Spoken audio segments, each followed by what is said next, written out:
لیژنەی کاراکردنەوەی حکومەت و پەرلەمانی کوردستان لە دوو کاتی جیادا لە شاری سلێمانی لەگەڵ بزوتنەوەی گۆڕان و کۆمەڵی ئیسلامیدا کۆبوویەوە، بەڵام وەڵامی یەکلاییکەرەوەی لە هیچ کام لەو دوو لایەنە دەست نەکەوت.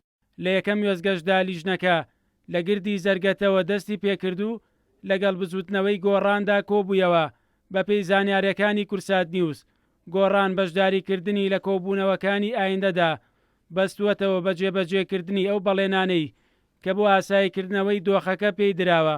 کۆبوونەوەکی ئیجابی بوو، لێکتەگەیشتنێکی باش هەبوو، هیچ خاڵێکی تەبیعی، بەڵام ئەوە دەبی ئێستا لەگەڵ ئەمانیش تاوتوێکن. هاوشێوەی بزوتنەوەی گۆڕان کۆمەڵی ئیسلامیش وەڵامی کۆتایی و یەکلاییکەرەوەی نەخستە بەردەست ئەندامانی لیژنەکە و لە کۆنگرەیەکی ڕۆژنامەوانیشدا ڕایگەیاند داوایان کردووە حکومەت و پەرلەمان کارا بکرێتەوە و دۆخەکەش ئاسایی بکرێتەوە. ئەمە چاوەڕێن ئەم لیژنەیە بڕیاری ئاساییکردنەوەی بارودۆخی هەرێمی کوردستان بدا بەدەست بەکاربوونەوەی پەرلەمانی کوردستان وە کاراکردنەوەی پەرلەمان وەکو ناوی لیژنەکەیش بەو شێوەیە هاتووە.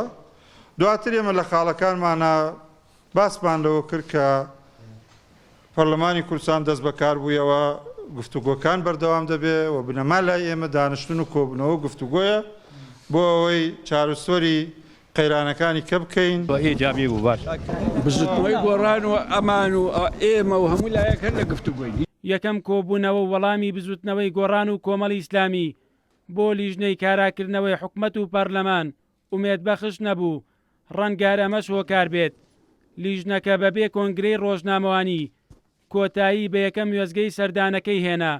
سلێمانی ڕۆژێکی تری پڕ کۆبوونەوەی سیاسی بەڕێ کرد، بەڵام هیچ کام لەلایەنە سیاسیەکان وەڵامی ئەو پرسیارەی هاوڵاتیانیان نەدایەوە کە ئەم دۆخە دژوارە تێدەپەڕێت. مەریوانە بڵا، کورتسات نیوز، سلێمانی.